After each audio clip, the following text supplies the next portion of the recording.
Dans un monde qui célèbre la vitesse, l'urgence et la productivité, ralentir est souvent perçu comme un échec. On assimile la lenteur à la paresse, à l'inefficacité, au manque d'ambition.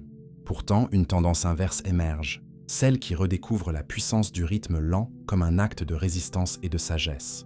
Ralentir n'est pas s'arrêter, c'est changer de tempo.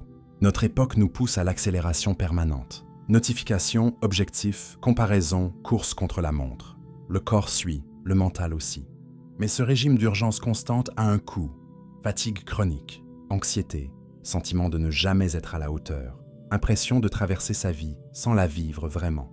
La lenteur volontaire propose une alternative. Ce n'est pas un renoncement, mais un recentrage. C'est choisir de faire moins, mais mieux. De prendre le temps de savourer, de ressentir, de comprendre. De laisser les choses mûrir au lieu de les forcer. Dans une société de l'instantané, la lenteur devient un luxe. Ceux qui ralentissent ne sont pas des perdants. Ce sont souvent des personnes qui ont compris que la qualité de leur présence vaut plus que la quantité de leurs actions. Elles savent que certaines choses ne se font pas dans l'urgence. Aimer, guérir, créer, décider. Ralentir permet aussi de retrouver le contact avec soi-même. Dans la course, on s'oublie.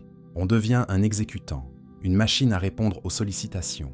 La lenteur recrée un espace intérieur où l'on peut s'écouter, se questionner, se reconnecter à ce qui compte vraiment. Comment ralentir sans culpabiliser? D'abord, en acceptant que la valeur d'une journée ne se mesure pas à son remplissage. Une journée calme n'est pas une journée perdue. Ensuite, en instaurant des rituels de ralentissement, un repas sans écran, une marche sans but, 5 minutes à ne rien faire.